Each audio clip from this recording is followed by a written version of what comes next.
He was Ben's longtime collaborator. Who are we talking to today, Keith? I know, you're going to have to look up to find out. Look that. skyward, Whoa. and you will see one Berndt Mader. On your left. You're listening to Doc Walks with Ben and Keith. Pride of Richardson, Texas. That's right. Thank you. Berndt Mader. That's right. So 75080, guys. So- Where it all began. Berndt and I have been longtime friends. We met in graduate school, the University of Texas here in Austin, RTF program. Yeah. And after we graduated, we accidentally started our nonprofit Right. known as The Bear, which is our production company here in town. And we are on our 19th year That's right. as a company, which is wild to say out loud. It's hard to believe that we've been doing this with, I would say, varying levels of success Incompetency. Professionally. and professionalism for almost 20 years. Yeah. How was that for an intro? Did I cover everything? What do we can do better than that? Come on, Brian. Let's Okay. get into this. He's a man of the people. He's loquacious. He's opinionated. Yeah. He's got a foot in the world of fiction, a foot in the world of nonfiction, and a third foot in the world of commercialism. That's a lot of feet. Yeah. The three-footed man, Berndt Mader. Is that the title? Three-footed man. Three-footed man. Tripod, they call him. Does that go that far? And let's keep it a family show. Ben Berndt of the Bear. And where'd you come up with the name of the Bear? Someone asked me that the other day, and the answer that we give, I made a documentary for my uncle. He was hosting a camp for his grandchildren, and I made this little documentary for him. I just threw it on the end of that because my name Berndt means bold as a bear in German. It means Bernie in German. It's not that exotic. Bearish. Get over yourselves. So I threw it on that, and then Ben and I and Chris McElroy, we were starting our company, or didn't really know what we were doing. We needed a bank account. And I was like, hey, I just used this thing, the Bear, on this dock. And I have a very different version of this story for the record. anyway, and we were looking for a name, and I was like, oh, I use this thing on this dock. Like, what do you guys think of that? And we had other ideas, and Ben was thinking about rock farmer productions. Steinbauer means rock farmer in It German. does, in German. Yep. But then Ben, when he was a kid, was nicknamed Benny Bear, and my name means bold as a bear. So I had all this bear stuff going on, and you were like, all right, this is a common denominator. Let's do it. So That's right. And I would say that it was more focused than that. And I don't remember the tidbit about it being in the credits, but I had worked previously commercially as an assistant editor, and we were getting job requests, and I knew that I couldn't always be available solo. I met Baron and Chris McElroy were in our graduate class, and I knew enough at the time to never say no. And then if I said no, that people would consider me unavailable and stop calling. And so I was like, let's team up and figure out how we can basically tackle all these jobs. I mean, at a certain point, once we'd done a couple of these, we needed something more official than just three dudes who were kind of trying to piece it together while in graduate school. And then we had to come up with a name, and then the name came from our shared nicknames. What really sealed the deal, though, was that our friend Taylor Holland was like, that's a great name, and here you go, and gave us a bear costume that we were like, well, now we have like a bear costume. This is fate. And we started doing, like, we did little promotional ads for our company that no one knew about. I like to assume that you go into pitches with agencies and companies in that bear costume. Yeah, man. You guys argue over who gets to do it each time? Yeah, we do. We draw straws.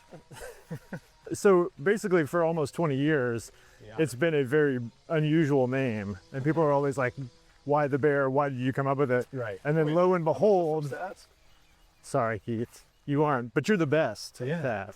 And then lo and behold, who would have thought that a TV show, let alone a very successful TV show, would come along with the same name.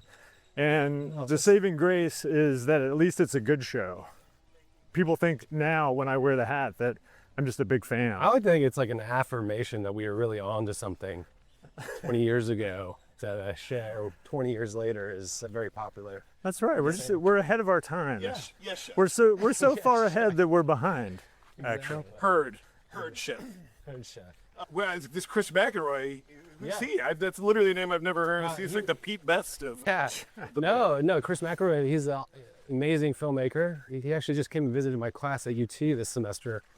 He's like one of the most prolific filmmakers I know. He just makes a short a year is basically his deal in the kind of horror comedy genre. He's incredible.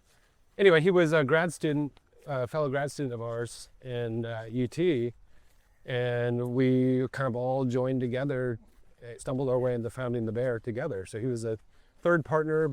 yeah. I don't think it was even a year that Chris was with us. He was married in graduate school To KUT's Rebecca McElroy. to KUT's Rebecca McElroy, and they got pregnant. And then he was like, "Guys, I need a real job." And we were like, "Yes, you do."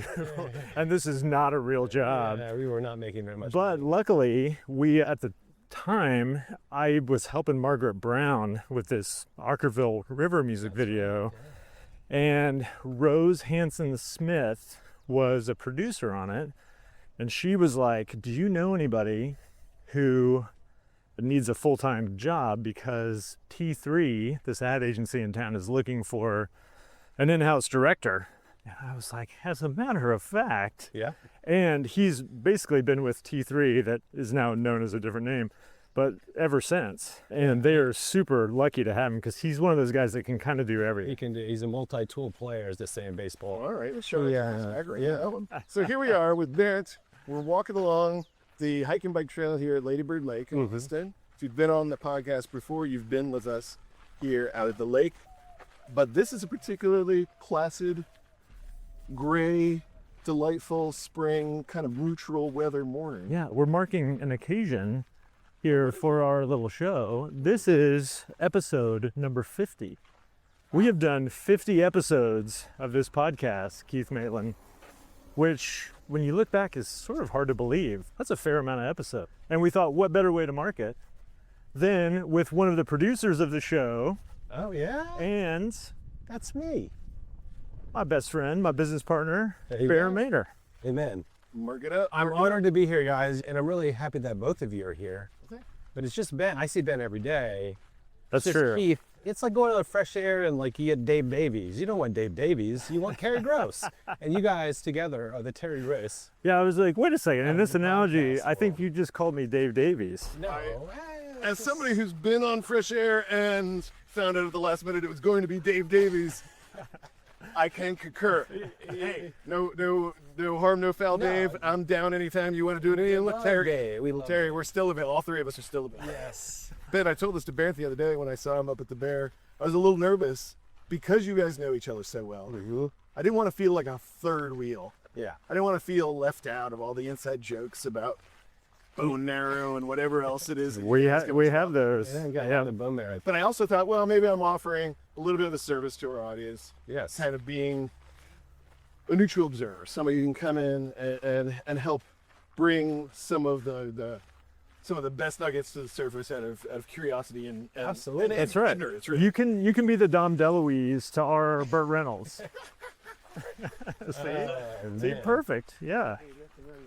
Call me Captain Chaos. So Berndt and Ben met in grad school at UT, but Berndt, it wasn't the day that you met Ben that you decided to become a filmmaker. Let's go back to the beginning. Yeah. Where does like your nugget of recognition that the film life Right. is the Berndt life?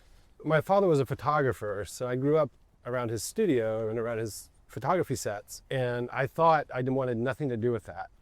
I was familiar with the kind of the apparatus of production because his sets had lights and crew members and et cetera, et So cetera. what kind of photography was he into? He did portrait work, but also some fine art stuff, but his kind of business was more portraiture, And high-end portraiture. I was gonna say, yeah, he was filming basically the who's who of Dallas. So Yeah. the Bushes, the Dells, Yeah. the Cowboys. Basically, there's lots of photos Yeah, of Tom yeah. Landry around the office. But yeah, so I grew up around his sets, and I got to college, and I was all kind of curious about filmmaking, and ended up taking some classes in film theory, etc.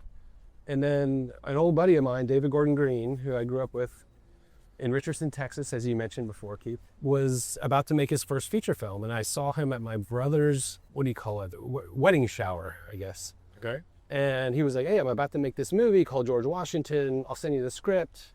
I was like, hey, I'm kind of starting to get into film and picking some classes. And he's like, come intern on it, or come just be a part of it.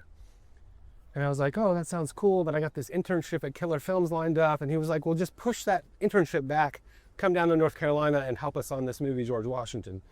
So I did that, and that was just like a magical experience, because like David had this group of people, they're all just undergraduate film grads from the North Carolina School of the Arts, and it was just like everyone was living in this house in Winston-Salem, and the cast was there, and these kids were living in the house with us. It was just like magical, crazy, bohemian film experience that just kind of lit me on fire and inspired me to get into filmmaking more. I'm in the movie. I'm credited as a swing, grip electric on it. Do you know what that was at the time? No, I had no idea anything. I just carried sandbags around basically all summer. So David let me into this world of his and introduced me to the idea of like production on a scale, you know, in making a film. And I never looked back. So I went back to school. I took more film classes. I want to pause you there. Is that the summer of 98 or 99? That was 99. Yeah. George Washington is one of those films for our generation. Yeah. Like just kind of blew open the world of possibilities. Yeah. And the fact that you had the experience of being on set and a part of it and uninterrupted Yeah. is something I honestly didn't know. I know that you had a long relationship with David Green, but I didn't know that you were there. Yeah, we went to elementary school together. Our houses were like behind each other growing up. Yeah.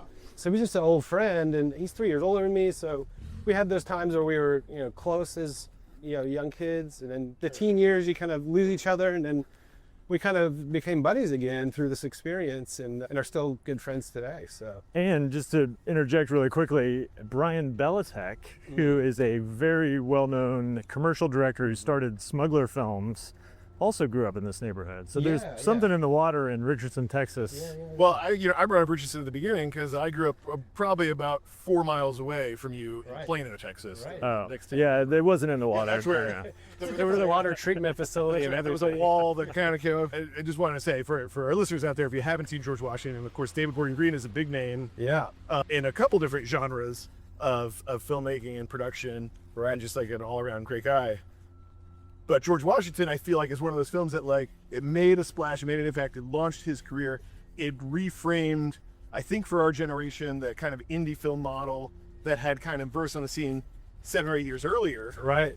That for people around our age felt aspirational, but even already a little out of reach. And David said, no, it's not out of reach. You can do this, and you can do it in this poetic, beautiful, lyrical way. Yeah. And so if you haven't seen George Washington, check it out. Specifically, look for the swing work. It's the sandbags are majestic. it's known for Those cheap stands aren't going to set themselves up, you know? Well, and interestingly, David, from that movie, established his sort of team that he's basically still working with, right? Yeah. Like Danny McBride and Jody Hill and Craig Zobel in there. Craig Zobel, like that North Carolina crew. Tully was a part of that crew for a while. exactly. Yeah, that's where Tully and I met. Oh, that's where the good stuff. Yeah, but Yeah, Tully showed up. yeah, that's right. Yeah, no, I have a lot of respect for that world, and like you said, like the ripple effects of not just. Yeah, that movie was like ahead of its time in a lot of ways. Just like David he wanted to shoot on anamorphic 35. It was like a harken back to the 70s. We see a lot of that today. Right. But like that wasn't done on every independent film in 1999, you know? It was like very unusual. A lot of indies were being shot on 16 because it was maybe a little cheaper. Right. But David was like, no, I'm going to shoot this I think the last shit he sent me was $55,000. Wow. And that's what they made it for. And it was amazing. And then I had my internship at Killer Films, and David had cut together a teaser that was beautiful.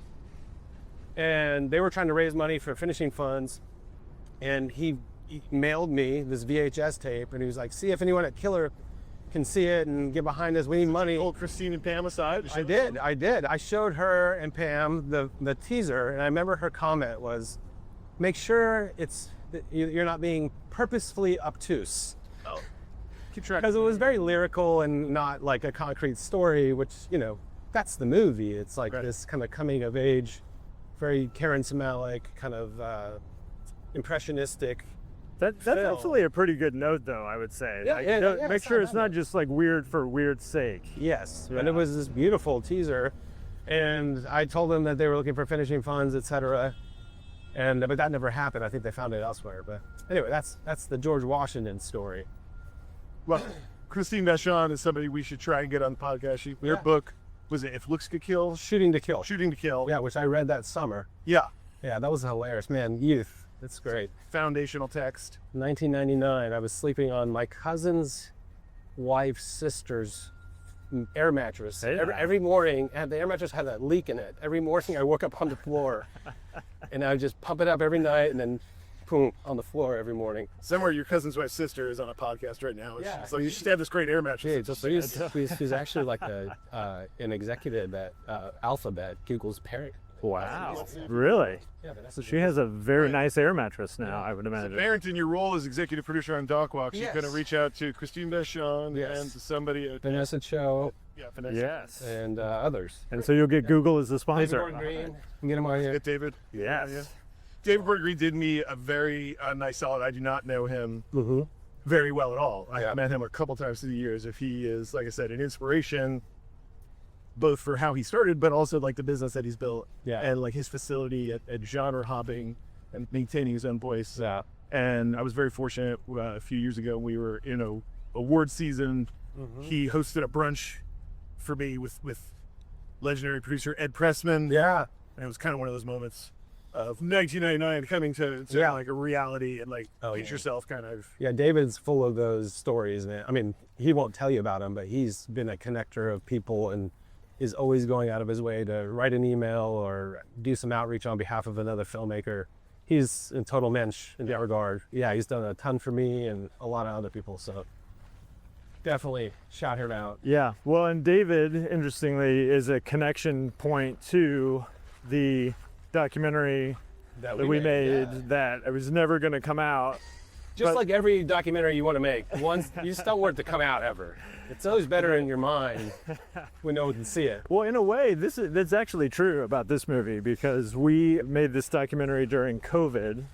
That is one of those moments in both of our careers where it was like so full of potential and we almost had it and Yeah. it felt like this It was going to more be. than almost had it. We made this movie. It was Well, I meant like the premiere part of it. The agents were talking Sundance yeah, premiere, and it like was going to be this big splash, and then we never actually jumped in the water. Kind of fizzled out. Well, we did jump in some water, but yeah, we didn't get the opportunity to bring it to the world like we started to dream about. Well, we're gonna get into that. We're gonna find out when they jumped in the water. Was it boiling water, or were they like frogs in a pot? Yeah. What are we talking about? One of the things that I'm so excited about getting a chance to celebrate the 50th is to celebrate Ben, some of the work that he's done, and introduce you all to Berndt and the work that he's done and the work that they've done together. Yeah. Specifically, what we're kind of roundabout talking about is a documentary film that was until it wasn't. We should just come out and say it. It was a documentary that we got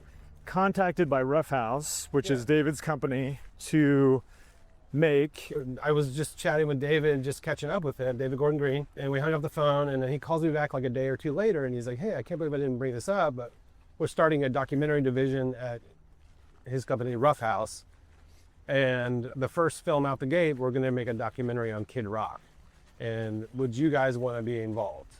Wow. And so I go back to Ben, and I'm like, hey, there's this opportunity, womp womp, it's on Kid Rock, whose music we don't necessarily celebrate and whose politics we don't share. And so I think your reaction was like, no way, right? Yeah. Well, I remember we got on the phone with Adam Balalo, Yeah. who has been a guest on the show and is also a fellow documentarian and friend of ours. And what he said was, we want a Winnebago man, like funny documentary about Kid Rock. And I remember being like, no, because I don't like his music. I don't like his politics, and I don't think I like him. Right. So I don't know why we would do this. And I credit you greatly for this. You essentially pulled me aside and you were like, hey man, think about this for a second. We have a $2 million budget from Live Nation. We have the opportunity to work with David Gordon Green and Danny McBride on something. And this guy could be really interesting. I mean, this is a chance to do something like really subversive here. And so we basically ended up flying to Nashville to meet him, and we left that meeting being like, okay, there's a lot of interesting things about this guy, and maybe we can make a pretty nuanced thing. But at the time, it was still basically like going to kind of be a commercial for him in a way. We weren't ever saying that, but it was essentially about the fact that he was going to go on his last tour, put out his last album, build this Graceland-style mansion to himself, and then at 50 years old, sort of knowingly retire and say goodbye to that part of his life permanently. And that was going to be the arc of the movie. I mean, you're in an interesting situation. I love the way that you frame this, because most of us wonder what we'll do when we're like put into a predicament, right? Marlboro called, and they just cast a new Marlboro man, and they're just looking for somebody to point a camera at him and trick a new generation of kids into lung cancer. We got a great budget. It was always from the get-go is like, hey, we want to do something fair. We don't want a hit piece is basically what they said. Right. And which that's an obvious choice. You could easily make that a hit piece doc and just, gather all the worst things he's ever said, etc. But they're like, we want the good, the bad, and the ugly. Yeah. With an emphasis on the good. No, they didn't say that. Well, and it was an interesting position for them too, because what we came to learn that we didn't know at the beginning was that Kid Rock, lots of people had tried to make a Kid Rock documentary, and he'd always said no, and he'd never really given any filmmakers access before. Right. And the reason that he wanted this whole situation to happen was he loved Danny McBride. Yeah. And he thought Danny's characters in Eastbound and Down and Righteous Gemstones, although I guess maybe that hadn't quite come out yet. Right. But basically he wanted to tell people that Danny McBride was making his documentary. That was the whole point of the situation. And Danny and David kind of, and Jody, as well as part of Roughhouse, they kind of, anointed us in Kid Rock's eyes. They're like, oh, these are the guys who they chose to actually carry out the making of this film. If they're good enough for Danny and David and Jody, then they're good enough for me. The kind of main interview day with Kid Rock, Danny called in on FaceTime and basically it was like, these are the guys. Like Berndt said, we were like their representatives, basically. Well, let's talk about Kid. So like you're in this, you've got this opportunity. Yep. You debate it. Yep. You decide, probably wisely so. Let's do it. Let's do it. Let's at least develop this thing to figure it out. And then let me add some color to that, though. So what we discovered pretty quickly in researching him is that he's this interesting ball of contradictions, right? Like he's said and done some horrible things politically, for sure. And musically. And musically. Okay, fair. Hip-hop.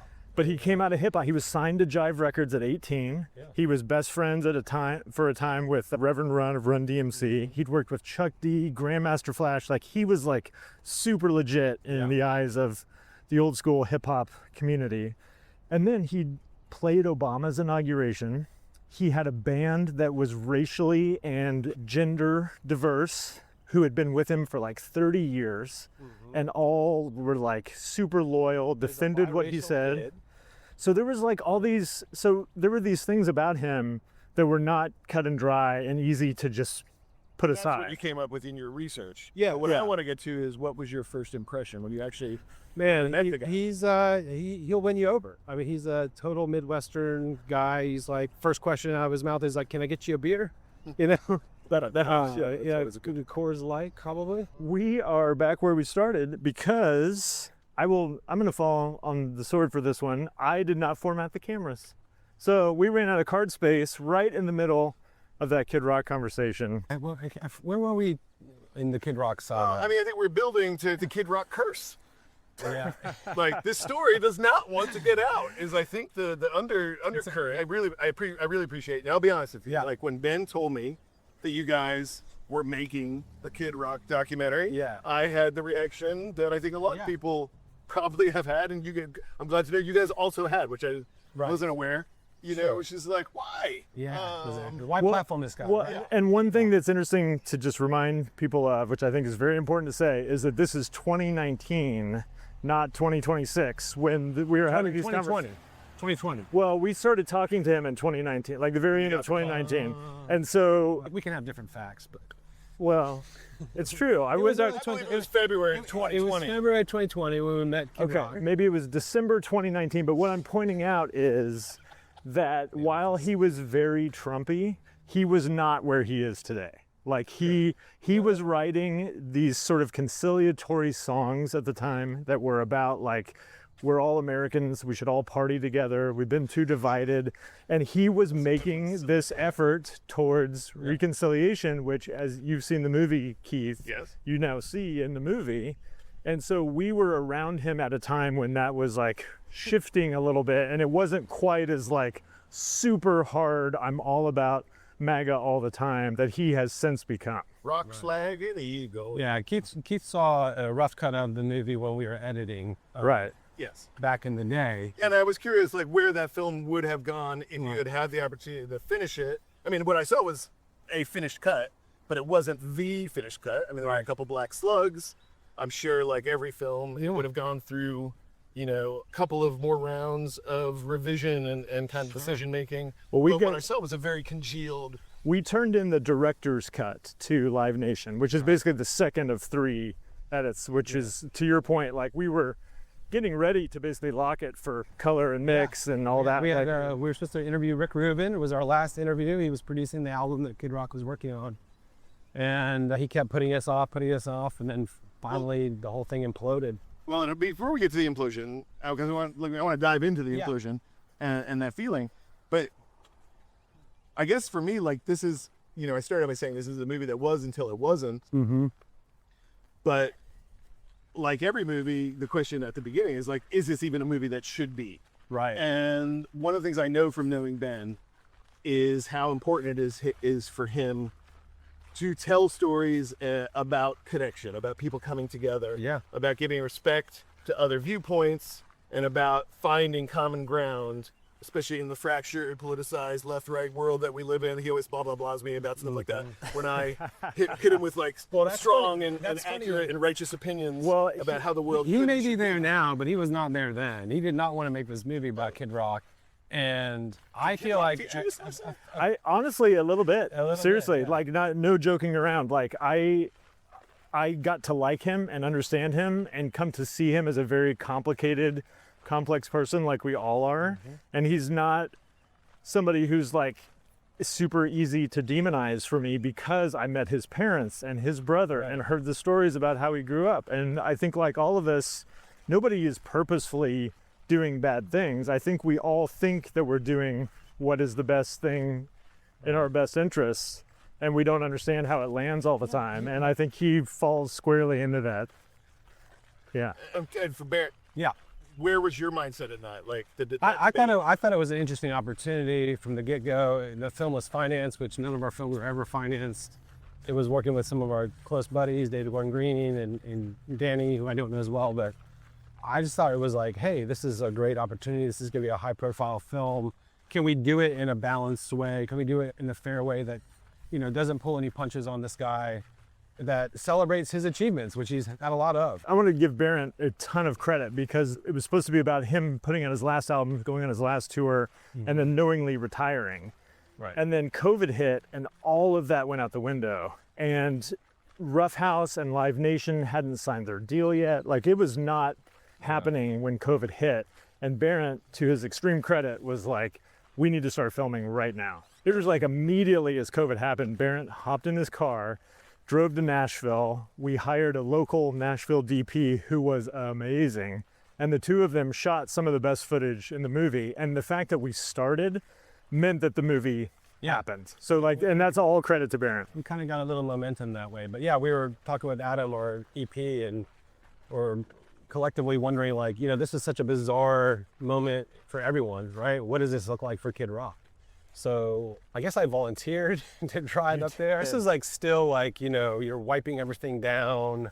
I remember Katie, do you remember this detail? My wife, Katie, made you a mask with her sewing machine. Like, masks weren't even like a thing you went and bought at the store yet. Well, yeah, like, it was like, no one had them because they were the personal protective equipment, or PPE, or whatever it's called. Anyway, but Kid Rock was wiping down his mail, you know, with Lysol. You know, that's where we were, you know, who's now, he would be laughing at that. But anyway, so I went up there and we spent a weekend with him and started filming this movie, and it was pretty magical. I think there's good nuggets of, learning to come from that trip. We had a bunch of ideas of what we wanted to film with him. Like, what does this look like for you, this COVID era? Who are you calling, Kid Rock? And he's like, I'm not really calling anyone. And I'm like, who would you call? Could you call your manager and get an update on the music industry in the early pandemic? What celebrity friends? What celebrity friends would you call? Who would you call? He's like, well, I guess I could call and check in on Loretta. And I'm like, Loretta Lynn? Yeah, that would be a good scene. Yeah, let's do that. So, we have a scene in the film. And funnily enough, this is not in the movie, but they had just had like some kind of moment in the media. Do you remember this, where he had proposed to her publicly? Yeah. And so they were like, writing about how Kid Rock had proposed to Loretta Lynn. So it was they had this cute like little back and forth thing happening. Very fun. In our case, we were trying to, see what he was doing, get him active in doing things. And so proposing a bunch of things like, who are you calling? Who could we check in with? What are you doing during the pandemic? And with these celebrities, like, they're going to have their own ideas. Well, and that was an interesting lesson because we've made commercials with celebrities, but we've not made a biopic, or I hadn't at that point. I know you hadn't either. But what we learned really quickly was like, there's a difference between like what you want to film and what they're willing to film. Right. And I can only imagine how insane that difference is with like, not to pick on Beyonce by any means, but like somebody at that caliber, right, would probably have like very strict rules around what you have access to. Yeah. And Kid Rock definitely said no to some things. But What did you say no to? well, just like scenes where we'd be like, Well, he wanted how about to- we shoot a scene with you and your wife having dinner or Yeah. something like Or that, his or your fiance. fiance. I don't remember meeting his wife. Yeah, she wasn't in the film because he turned us down. We had it on every ask list that we went in. Every time we filmed with him, it was always like, we want a scene with you and her. And he was always like, let me ask her. And the process was we would basically submit like a shot list, and that would go to the assistant, and then the assistant would come back and be like, of the 10 things, let's do 6, and then he wants to do 3 other. No, he wants to play pickleball. Seriously. Or, This shows you how long ago it was when I watched this rough cut. Yeah. It was like, what is that thing you're doing? yeah. I was taking over the world. Kid Rock was Yeah, or Right. I want to show you my General Lee and do donuts in the General Lee, and we were like, Oh, I forgot that. So that was That's one of the right. first things we Did filmed. you just shoot it? Yeah, we shot it. Just No, it didn't end up in the film. no. But I did want to finish that thought and just say, like, to his extreme credit, he is at a level of ticket selling for Live Nation, or was at that time, where he could have been really protective of himself. Sure. Right. And he was not. We met his brother, his parents, we met his fiance. Like, he basically let us into his world in a very vulnerable way. And it never had any like hang-ups about like, does my hair look good? He was just none of shirt that. off, belly out, He's hair balding, like. We asked him to be in his tidy whities for the opening. Yeah. No problem. Yeah, he was just just totally transparent with us in terms of like letting us in, except for his fiance. Which they are now apparently not together anymore. So I think there was. View of where this thing was headed. I want to know what it's like working as co-directors, because one, you guys have a long-term relationship, friendship, you have a long-term business partnership. I had never co-directed. Right. I have feelings about the role of the director. And actually for this project, because a limited amount of time with Kid Rock is probably a good amount of time. Okay. So neither one of us had to spend all our time with the guy. That might be the title of your episode, by the way. That's pretty good. A limited amount of Kid Rock is the right amount of time instead of Kid Rock. So, I think you're answering one of my main questions. There is, when you're on shoots, are you together, shooting together, or are you ping pong? Very rarely. Yeah. So we did a couple of shoots together, and we kind of divvied up things. Like Ben took the main interview with Kid Rock, and there was also just some availability stuff going on because we do run a business, and maybe one of us had a shoot or something. Well, I had a very small first child at home. Right. So for me to be gone at the height of COVID, going to Trump rallies, which we were, was pretty intense. But there was also there was like the Trump rally. It was also just like, we don't need to both be there for every shoot. I think we were overlapped on only one shoot. It was the main interview. Yeah. But we just kind of divvied it up and came up with shot lists and ideas of what we would film with him together. And then one of us would go out and execute it. And when you do that, is it someone like, I've literally been on set for every moment that is in my documentary as an archival. Yeah. When you come back from a shoot that you're co-director hasn't been on, Right. what's the process of downloading and sharing? Well, I Both think visually or like through words and like your connection, and then also through the footage. well, I knew exactly what he was going to go shoot because we would talk about it and we would create the materials that we had to submit to Kid Rock's people, and we were talking to Adam, our EP, a lot, and so we were sort of both creating the ideas, and then he would go get them, and then I remember we would have calls during the shoots, like either if I was there or you were there.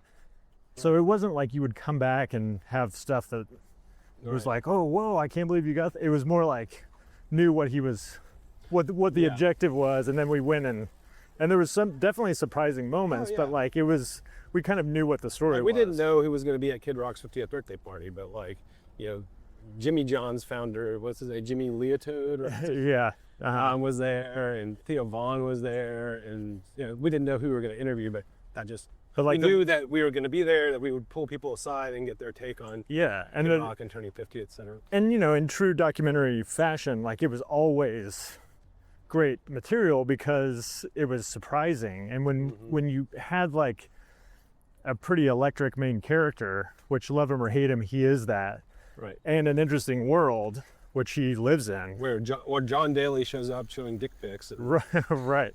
Or like, you know, suddenly you're in the green room with Donald Trump Jr. and Kimberly Guilfoyle or whatever, or on his private jet, like flying, you know, back to Nashville, whatever the case may be. It was always like good material. And I would say like in specific detail to this project, what was helpful was that I have been sober for a long time. And so Berndt could actually like go party with him when it was appropriate to go party with him. Because that was a big part of it. You know, at least like at his like summer house or whatever. And so that was really helpful to be able to like split up during those moments. Yeah. He would get loose. Yeah. But just as these men here are sifting through the detritus and floating trash of Lady Bird Lake here on the side of the water. And thank you guys for what you're doing. Yeah. Thank you.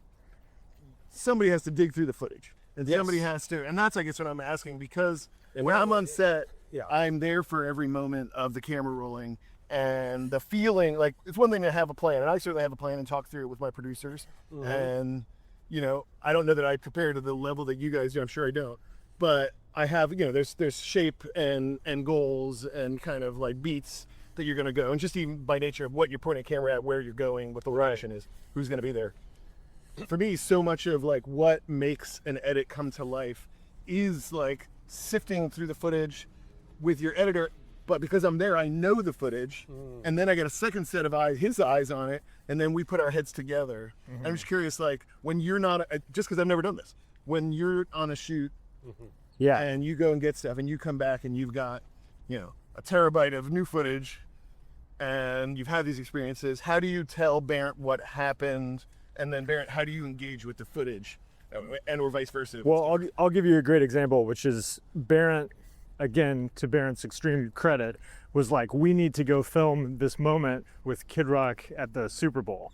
Yeah. And it was basically like him reacting to Biden's victory, which you see in the movie. What happened logistically was that we were being told we were out of money and we couldn't take a crew. And Berndt was like, I'll go anyways and shoot it myself. And I was like, I don't think you should do that. It's going to look very different from all the other footage in the movie. Like, that's not what we're doing. Right. And Berndt was like insistent, and I'm so glad. And then, so he basically went, hung out solo with Kid Rock and his crew and got what is arguably the most pivotal scene in the movie, where Kid Rock admits to basically liking Colin Kaepernick, and he calls a friend to set him straight, and the friend is basically like, you guys lost, you need to like understand the gravity of this situation and sit down and behave yourself. Essentially, you're 50 years old. And it's this really incredible moment. And when Berndt came back from the trip, that was all he could talk about. It was like, I got this insane moment, blah blah blah, and I didn't understand it for what it was, but he was right. And so I would just say, like, he knew it and he conveyed it to me, and then And then I saw it. I would like to take credit for me going on that trip, but I think it was more Kid Rock threatening to leave the film if we didn't go see his Alabama house, which is part of the whole weird thing in his mind. The whole documentary for Kid Rock was kind of an extended MTV Cribs, where he just wanted to show us all of his stuff, all of his cars, all of his houses.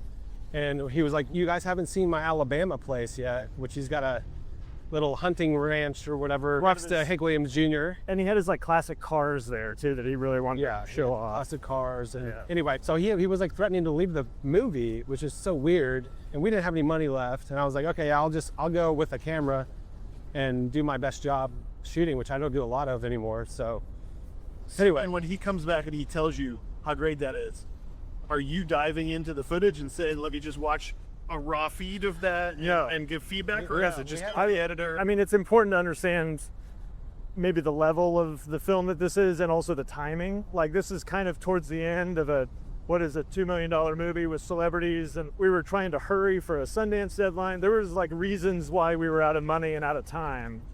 And we were working with Alex McKenzie, our very talented editor friend in Los Angeles. And I think the footage went straight to him, and Berndt was just like insistent about this scene.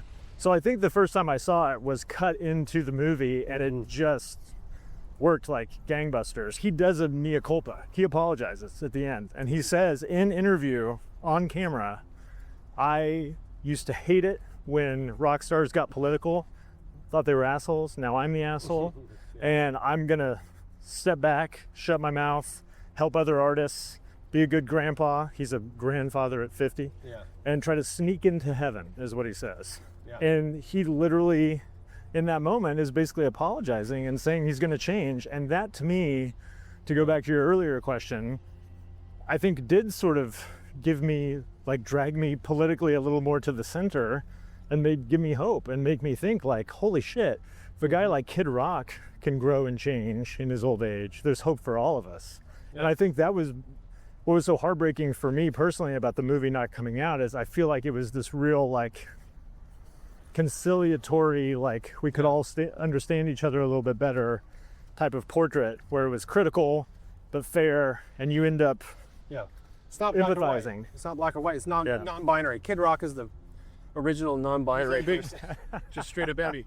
I would normally dissuade a guest or a co-host who is working as a guest, we got talking about something you co-directed together, to give up the critical, climactic moment of the film. And if somebody had done that in a previous episode, and maybe they have, you'll never know. But they'll never see We would cut it out. We would cut out that moment, because we would say, don't just sit here and talk about this movie. Go run out and see the film at your next film festival, or tune into it on HBO or Amazon or Netflix. But that will never happen. Correct. What is the name of the movie? Was the last Rockstar at the beginning, and now it's My Name is Kid. Yeah, My Name is Kid is where we were at the end of the process. I think it probably would have changed again. But it started as The Last Rockstar. It's been like Man, but documentary filmmaking is, it's fun. I listened to Bradley Beasley's episode of this, and there's some talk about pirate talk, right? That's the attractive part about documentary, because I came at filmmaking from the narrative point of view. Like, you write a script, you cast actors, you get locations and put it all together and go film this kind of dream that you have in your head, right? But it wasn't until I met Ben in grad school and I was forced to make a documentary. I was totally terrified. Who forced you to do that, Stecker? Paul Steckler. 881 KA was it called? Yep.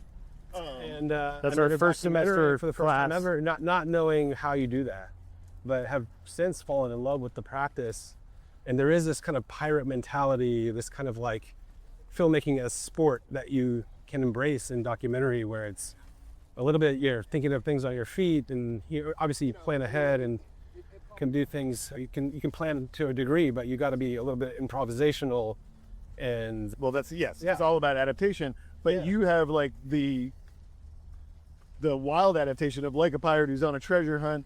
You expect to come up bunk a fair amount of the time, and most documentary filmmakers, I was just talking to Berndt off camera about how many projects have developed that haven't been made. Sure. And how many have in development right now that'll never get made. Right. But you guys made the thing. Yeah. You made the thing. Yeah. Somebody ponied up $2 million. You spent the money. Yep. You you went into the wilds of COVID, Yeah. kind of breaking like paradigms that were in place in that moment, Yeah. and putting yourselves at risk. You learn lessons from it. Sure. You made a film that is exciting, engaging, and fun from what I recall from what I watched, and it did give me a view into something that surprised me at times, and that made me laugh, and that I enjoyed. Yeah. And it's great filmmaking, because you guys are great filmmakers, and yet the door got slammed shut on My Name is Kid, and I guess that's what I'm building to. Yeah. How did that happen and why? That was a real bummer, man, because we had this edit that we were still working on, and Adam Balalo, our EP, was like, basically without asking us, wrote to Kid Rock and was like, hey, we want to come show you the movie. And we felt like we were still a little ways away, is my recollection. But we scrambled, we set a date, it was like 2 weeks out, maybe 3 weeks out, and we just kept working with our editor, Alex, and got the film to a really good spot and solved some problems, tightened things up as best we could, and flew out to Nashville and showed it to Bob, Kid Rock, Bob Ritchie.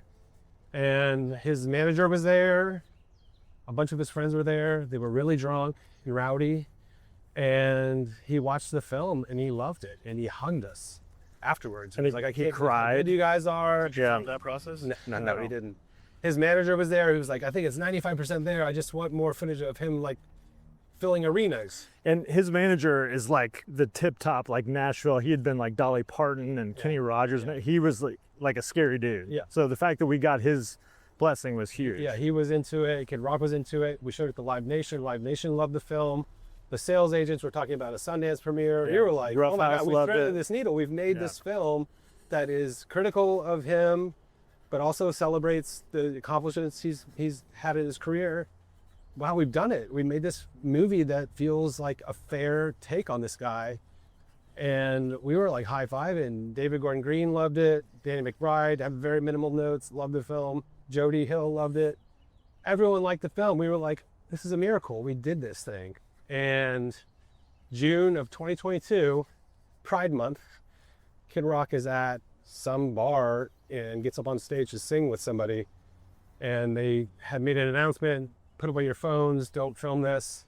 And somebody's holding up their phone and he drops the F-bomb, if you can think of Pride Month. Yeah. And Homophobic slur. Homophobic slur. Says if your phone's in the air right now, you're a Blank. F word. Yeah. And anyway, that gets on TMZ, that's put out in the world. And this is 2022, which if you guys remember is the peak of cancellations, right? Like everyone was getting canceled and run out of Hollywood for much less than this. We survived.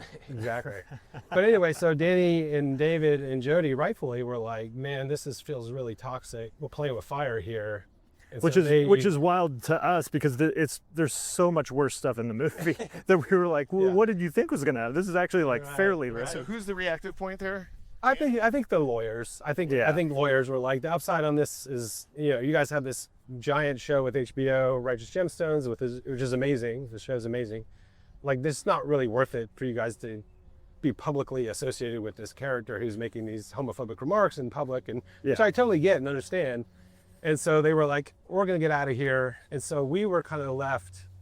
Once Danny McBride, who, Kid Rock was in love with Danny McBride, once he was gone, things just got a little, we were on thin ice with him, Kid Rock. We tried to save the movie, tried to, just deal directly. Well, I mean, that's really like the elephant in the room, honestly. I think his ego was really hurt. And so he was sort of like, if Danny's not involved, then the movie's over, essentially. Basically. And so Live Nation came and grabbed the hard drives, and it's permanently shelved, so it'll never come out. Which sucks, because it's a really good film. At that time, I'm embarrassed to almost say these words, but I thought it was an important film for that moment because it was complicated. It was such a binary time, black and white, left versus right. Yeah. Time in this country with, the reemergence of Trump back on the campaign trail. Yeah. The Biden presidency, everything was so divided. And Biden had just won. And so there was this moment of like, oh, whoa, okay. And so it felt a little bit like a reset, and Kid Rock was talking about resetting. And then we've all seen what has happened since. And so at the time when it didn't come out, I think it was really from a career perspective, it was really heartbreaking because this was a huge opportunity for us as directors. But I think on a more like grand scale, I think we may have dodged a bullet in a sense, because had we made a sympathetic portrait, well, maybe not sympathetic, but had we made a portrait of this guy who then went on to have a tour where Trump introduces him via video feed, and he has said and done such like really insensitive things since then, had we been permanently associated with that, that may have hurt us in some way that's hard to understand. And so that's like my personal spin on it, of like how I can could have also save the like, heartbreak. but the documentary could have also helped redefine Kid Rock. Could his have, own relationship with the public and his own relationship with media, and it could have sent him on a little bit more of a conciliatory direction. I don't know. It could have, yeah. Maybe that's another possibility. That's a definitely glass half full way to read it, and I would hope that would have been the case. So it was a bummer. It was a bummer. It was a bummer. It was a bummer. Here, Was there a period of time? Yeah, where we let's flip around here. Yeah. just go back this way or go up there. No, let's just go back this way. Okay. Yeah. Was there, Yeah. the stages of grief? Yeah. Anger, denial, Yeah, bargaining. maybe Ben has a different memory of it. I felt really in love with that movie. I thought what we were able to do again was like threading a needle, hitting a sweet spot where we didn't pull any punches, but also is a fair portrait and a complicated portrait of this guy. I think once he did the homophobic slur and all that stuff, I feel like you were a little less enthusiastic about proceeding with it. And I feel like I tried to go to the mat a little bit and try to save this thing. And There's a little bit of a longer story about how when we showed it to him and the behavior around all that. I don't know that it's appropriate to say all that on the podcast, but I will just say that I felt the same way about the movie and still frankly do. I'm really proud of it, of what we managed to achieve. And I think you say it right, which is we threaded this needle that was really hard to do. And I think he frankly has a drinking problem, and when he gets drunk he says and does things that are incredibly hurtful to everybody around him, and it's almost like he does that on purpose in a way, and he has been rewarded for it throughout his life by saying and doing the outrageous inflammatory thing. But as he's now 50 years old and has a grandkid and people who depend on him look up to him, it's no longer cute and interesting and admirable. It's kind of gross and ugly. And so I think I felt like maybe it's best not to be identified or to continue with it. There's a pantheon of films like this, films that are made that are too hot for various reasons to be released. And of course, probably like the most famous example of that is Cocksucker Blues. Yeah, the Robert Frank portrait of the Rolling Stones, right, on tour for Exile on their Superstar, Karen Carpenter's story, which not that it was too hot, it was just license illegal. You shouldn't have that. I'm so glad you mentioned that. Todd Haynes, Superstar. Yeah, when we were talking about Christine Vachon earlier, that movie was in my mind. That movie's a life-changing movie for me. Yeah, me too. But that one was kind of a lightning bolt because it essentially dealt with anorexia, which they were not talking about publicly in terms of Karen Carpenter yet. Yeah. Sure. And so, with Cocksucker Blues, right, there's like a little known codicil in like the legal arrangement between Frank and the Stones, where he gets to show the film from time to time. I don't remember exactly. But he has to be present or something like that. Yeah, maybe we could. Well, that was Les Blank's deal with Colm as a Naked Person with Leon Russell for 25 years or something, and then it came out before Leon died, and he ended up coming around and embracing the film and going to the premiere. Rich is going tour with this film. Well, and that's part of what I wonder, if you captured a snapshot of Kid Rock circa 2020 when he was turning 50 years old. As somebody who's recently done that. It's a turning point moment in your life. It forces you 50th episode, you're turning 50. Whoa, I didn't even put that together. Look at that. That's why I'm here. That's why I'm an EP. and so it forces you to look back and it forces you to take stock of things. Yeah. And I think the film does such a great job. It is a biopic. It tells the story like not cradle to grave, but cradle to 50. Do you guys hold out any hope that 5 years from now, 10 years from now, 15 years from now, I don't know, there's a new chapter? I don't know. I mean, we've talked about it. I mean, it's been almost 5 years since we started making it in 2020. It's been more than that. It's been 6 years on this, right? But since we started filming, and we've written his manager and inquired about maybe turning into a 3-part doc series or something like that, and he has responded positively to an idea. But it would take him and Live Nation being on board. And I think his relationship with Live Nation, actually, through all of his, ticket reform stuff, pricing reform stuff, is potentially soured. So I don't know who owns this footage at this point. Yeah, I think Live Nation still legally owns the footage, but it could never be released legally without Kid Rock's involvement because all the music is his, basically. Right. So, which is an interesting tactic in the negotiation. Yeah. It's like, yeah, come and make the documentary about me, and yeah, you guys can have final cut, but I own all the music. It won't license it to you until I'm happy with the movie. yeah, it was yes, So he had some leverage for sure. leverage, yeah. The final chapter Yeah. on My Name is Kid is yet to be written. But I really appreciate you guys kind of opening up the curtain, letting us peek into this process because, like I said, every filmmaker in our audience has a film they've wanted to make and haven't been able to.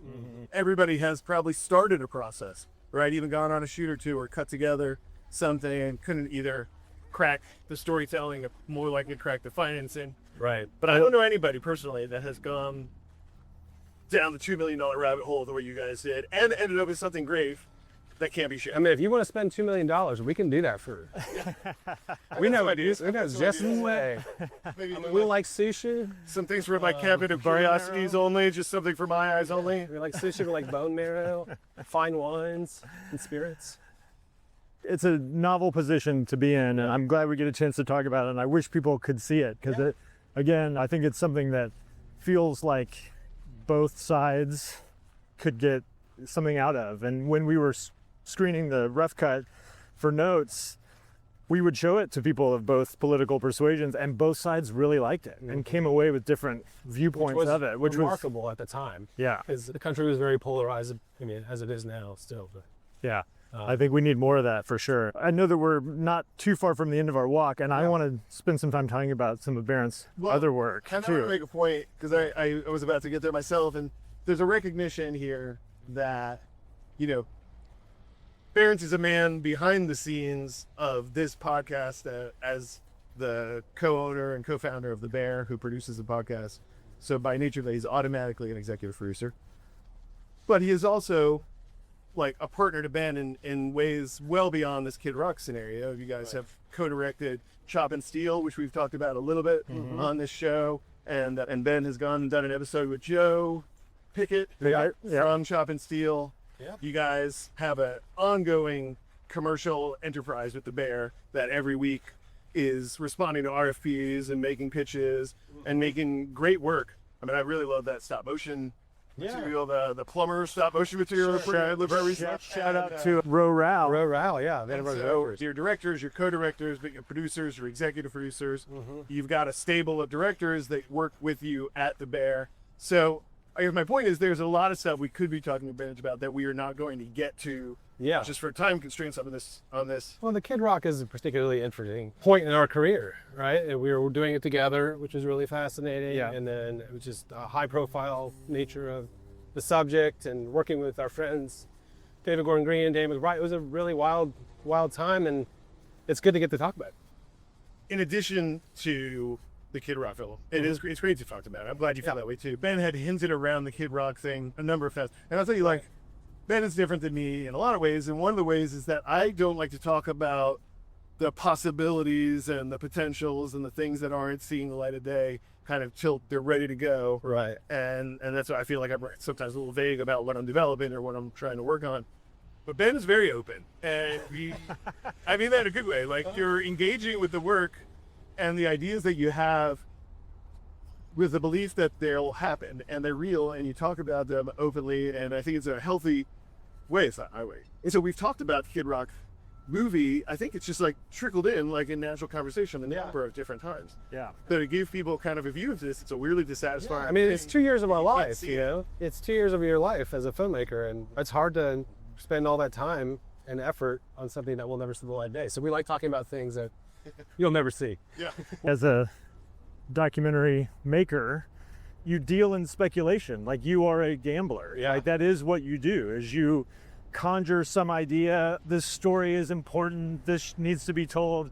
Most of the time when I'm doing that, I don't necessarily have access. I have no idea how I'm going to get access, let alone funding for the thing. What I do know is that if I feel it and I get excited about it and I can share it with people, when I talk to them, I'm sort of like, you say that, an idea. yeah, like I'm auditioning the idea, and I'm also writing it a little bit, like, because I can understand what parts are boring to people. It's like pitching in a way. And I think if anybody who's going to do this work seriously needs to understand how many ideas come and go and how much heartbreak is involved ultimately, because that is a big part of it. And if you can't deal with that rejection or let these big ideas go, then you need to basically do something else, I think. Yeah. We're getting a great close-up of Berndt's shoulder there. My chest is my best feature. All right. Well, Yeah. we'll pair Ben's inspirational speech with some shots of birds in the sky. There you go. That part will probably get cut out anyway, so. I'm not editing this one, so we'll see. Well, would you agree with that? I don't know. What do you think? Yeah, it's like we follow the heartbreak is like the moral of the story. We follow the heartbreak. Well, I mean, yeah, as filmmakers, Episode number 50. You're right, you know, it's like Especially for two shows. I think there is something said about willing something to existence, right? If you're talking about an idea, you're getting people excited, you're kind of gauging whether there's an audience for something, right? Yeah. In the case of the Kid Rock film, like, we didn't really have to worry about that because we had a subject that we knew at least some audience was going to pay attention to, right? Yeah. We had financing, so we didn't have to worry about the money coming through or finding the money. But still, we found heartbreak. Even when We managed to find the heartbreak by having a film that will never be released. So, yeah, I don't know. we managed to find a heart rate. Yeah. Okay, so we are short of time. And like I said, we can't get to all the things that we want to get to. Sure. But I do want to talk very briefly and maybe tee up for a future episode. And I don't think we have to wait necessarily to episode 100 to get to it. But Berndt also has, not as a co-director, but as a director, one of the most unique adaptation stories I've ever come across, which is you adapted a Texas Monthly article, which a lot of people have done to great effect. Right. Oh, including our very own Keith Maitland Yes. here with Tower. It's not a bad move to start with some great material. Yes. But he's adapted a Texas Monthly story about a really controversial and challenging Yeah. true crime tale in East Right. Texas Yeah. about child sexual abuse and Yeah. swingers and cult-like It was a crazy East story. Texas behavior. And he chose to make that adaptation into a hybrid film called Booger Red. And then that hybrid film was adapted, and correct me where I'm getting this wrong, but was adapted into a 3-part docuseries. That's correct. So it started as a journalistic literary take through Texas Monthly. Who wrote the original article? Mike Hall. I love Mike Hall. Yeah, he's the best. And then it became a creative twist on investigative journalism with a scripted, semi-documentary, semi-fictionalized account Yeah. starring Owner Tuchel, Eleanor Tickell, yeah. called Booger Red, Yeah. which came out when? 2016, maybe 2017, right before the true crime documentary explosion, Okay. which when my film was premiering at some festivals, Making of a Murderer was just coming out, and I was like, what did I do? I made this hybrid, challenging movie, and, you know, documentary crime, true crime is like all the rage. So Booger Red, yeah, it was an adaptation of Mike Hull's story called Across the Line in Texas Monthly, which is this wild tale of alleged child sexual abuse in East Texas. Basically, the heart of the story is this foster mother who went to the police with these outrageous tales of her foster kids being sexually abused and exploited in a swingers club at the hands of their parents and their parents' friends. And the craziest thing about the story is that it's all made up by this foster mother who invented these tales of sexual abuse in order to game the foster care system. Because the more kind of screwed up you can prove your foster kid is with tales of sexual abuse or physical abuse, you can get more money from the system, right? So it was this elaborate scheme to game the foster care system for money. And the Scheme that like half a dozen people got caught up in, Sure, yeah. tried, convicted, sent to jail, some of them. Yeah, I think it was 7 or 8 people at the end of the day were convicted of these really heinous crimes and sentenced to life in prison.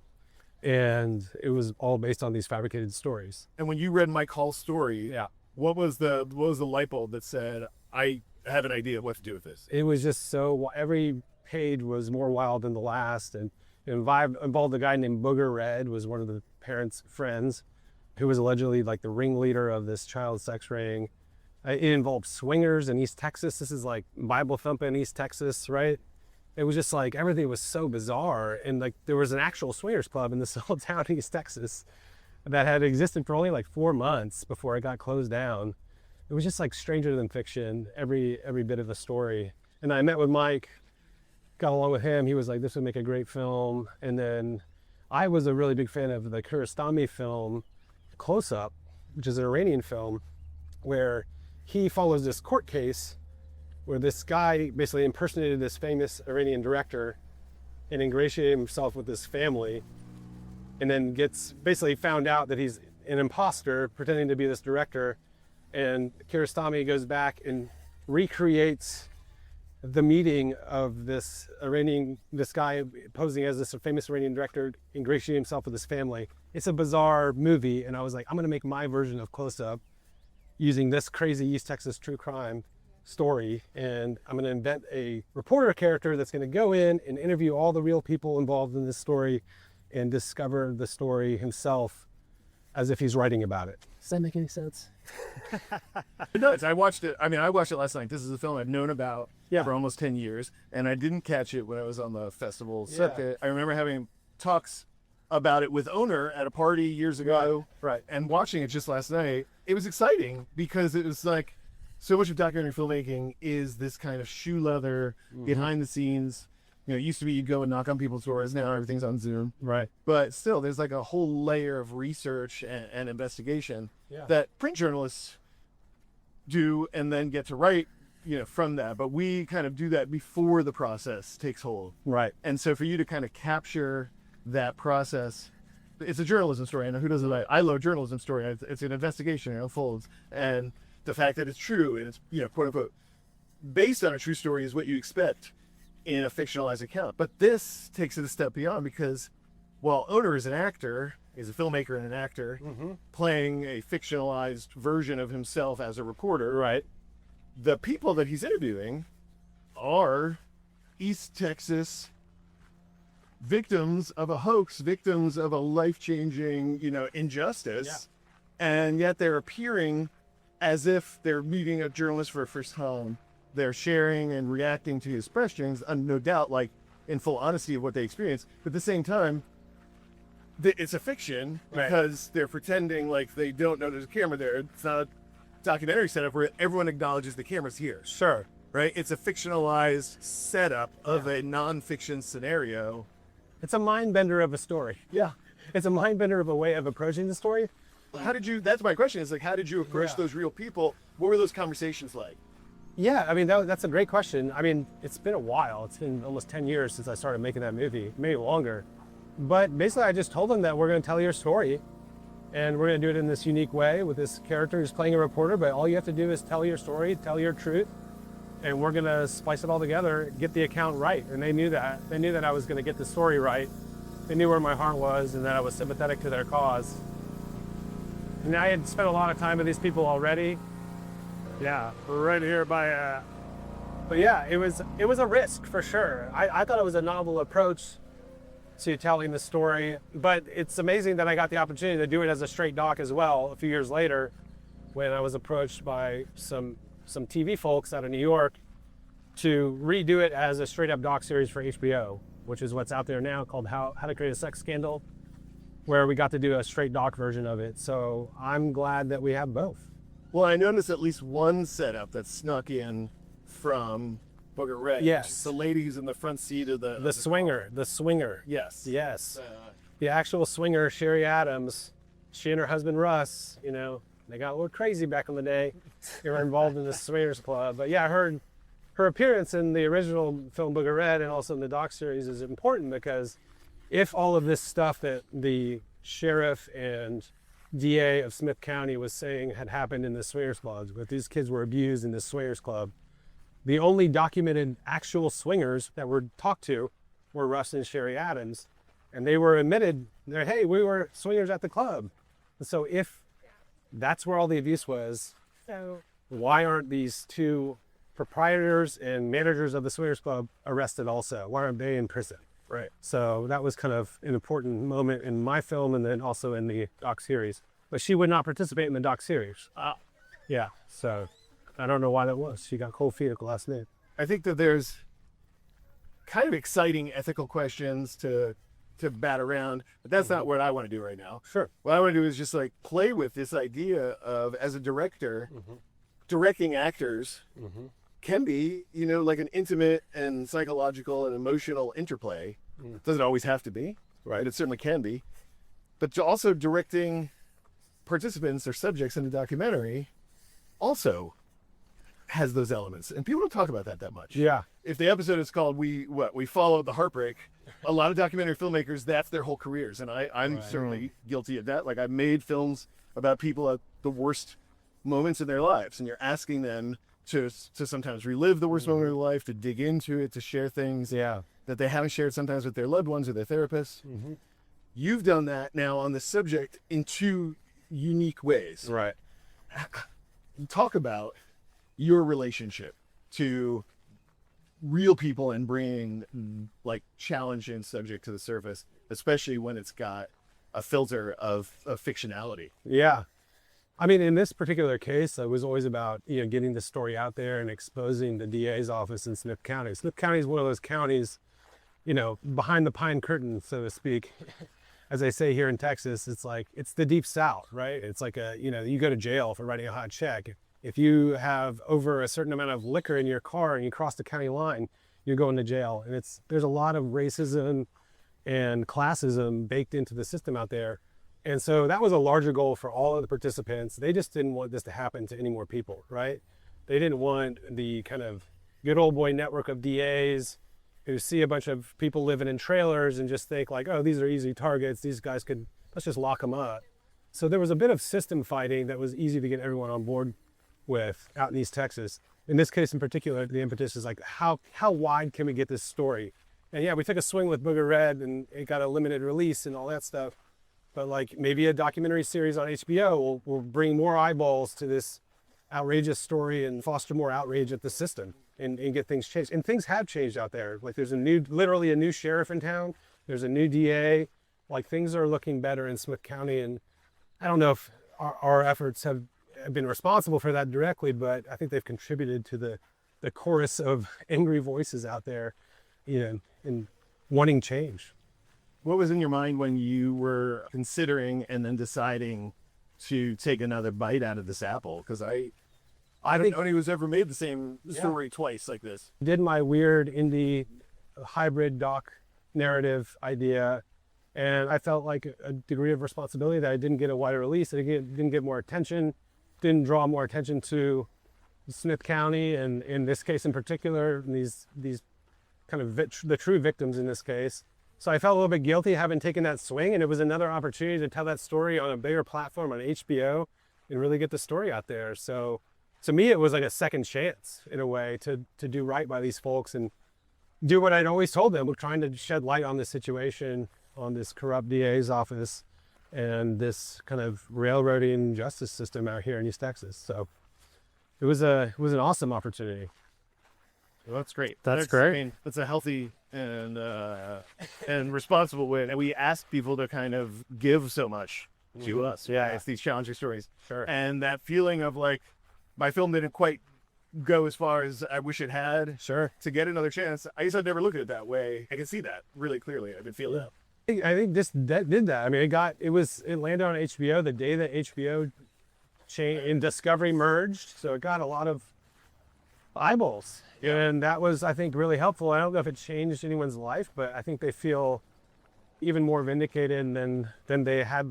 Just having people out there recognize it and maybe reach out to them on Facebook or whatever and just empathize with their plight. Well, let's do a lightning round because we're coming up to the end of our walk here. Right. So, exiting the Ladybird Lake, we're taking our lives in our hands, crossing the streets. It's a state here. law that we are following, and we expect other people to follow that we always cross. It's a state law. It's a state law. Okay, so lightning round questions. Burnside, what was the gateway drug film for you that you saw that you were like, this is what I want to do. I want to make movies like this. I mean, George Washington was definitely a big film because I was so intimately involved and experienced the filmmaking of, and then saw the finished piece. A documentary that got me really excited about documentary filmmaking was The Thin Blue Line by Errol Morris. That movie, and I was watching that all the time when I was making Go to Red. But yeah, that's a pivotal film for me for sure. I'm surprised you didn't say Back to School or Brewster's Millions. Well, those are on the table. Trading Places. Those are movies I loved, and those are movies that often quoted around the office. Yeah, Fletch. Yeah, no, those are great, but those were not like filmmaking inspirations for me necessarily, but comedy inspirations for sure. But yeah, Thin Blue Line, Apocalypse Now, 2001 Space Odyssey, definitely all those films were huge. Okay. Yeah. Number 2. What is the advice that you would give to an emerging film? You mentioned earlier you teach at UT, sir. Yes. You profess I profess. to the next generation. Yeah. What are you professing at them? And what are they taking away? And what advice do you have for emerging filmmakers? It's practice. You got to do it over and over and over again. It's like 10,000 hours, right? So I'm encouraging them always to just make stuff. I actually have 2 students whose projects were not greenlit in our class. We can greenlight 5 projects, but both of them reached out to me and are like, hey, if I get equipment after all the main productions are done, can I go shoot my thing and then just edit it during the summer? All right. And I'm like, this is awesome. This is Herzog. I always show my students Werner Herzog Eats His Shoe. Yeah. That's my documentary. In that documentary, Herzog is trying to inspire this crowd. Or he's like, they ask him about like money to make films, and he's like, money doesn't make films, initiative makes films, which is, I think, a super important line. Just got to go do it. And Herzog's like, steal a camera, steal the raw stock, just go do it. Something I share with my students every year. Okay, you weren't greenlit, but that doesn't mean the end of your project. If you really want to make it, you still have access to equipment all semester. That's awesome. Do it after, when everyone's editing, you go shoot your thing and then edit it in the summer, and we're not going to workshop it in our class, but you have done it. You also do a pretty passable Werner Herzog impression, which I feel like I'm proud of you for not doing, but come on, give us a little bit. I used to think money does not make films, initiative makes films. Steal the camera, steal the raw stock, just do it. See, it's pretty good. I got to get I there. think more than passable. Yeah. More than passable. Berndt Mader. Yeah, the Berndt Mader story. All right, so third question is, what is the thing that you can't stop thinking about right now that is not film related? That's not film related. Oh, goodness. That's not film related. I mean, obviously there's the political stuff. The Iranian situation is pretty, I mean, it's hard to not say that because it occupies my brain every day to some extent. Yeah, you are a politics junkie. I know this about. I like following politics. And it's just, every day is more insane than the last, and there's no norms anymore, and we're just living through a national nightmare that just keeps unfolding, and we have 3 more years of it, is what I keep reminding myself every day. That's just terrible. Sorry to bring it down at the end. No. Slap in the face of reality. Yeah. But also my kid's summer schedule, is really occupying a lot of space. Yeah, that happens. You have 2 kids. I do. I have 2 kids. That's right. And then last question. I will ask. Last question. Yeah.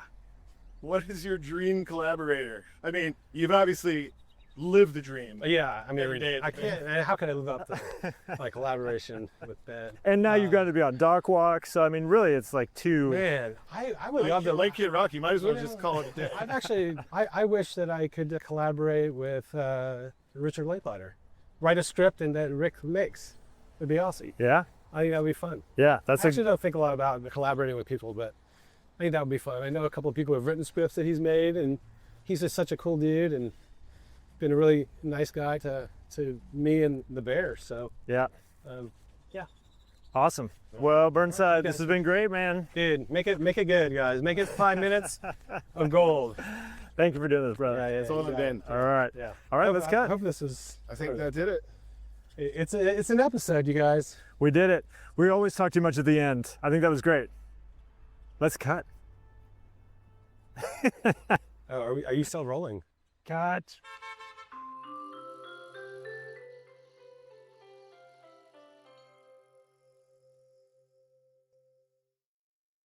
Next time on Doc Walks, I'm walking solo without Keith, but I'm with my friend Brian Storkel, who is the director of the Hulk Hogan doc-series on Netflix. Brian and I got a chance to catch up during South by Southwest. I really enjoyed this episode. I got a chance to learn about Brian's backstory, ask him specific questions about how he handles reenactments, and many more. So I hope you enjoy listening to it half as much as I did recording it. So please stick around for the next episode, next time on Doc Walks. Doc Walks is created, produced, and edited by my friend Ben Steinbauer of The Bear. Hello. And my friend Keith Maitland of Go Valley. Thanks for tuning in. Follow us at Doc Walks Pod on Instagram, X, and YouTube.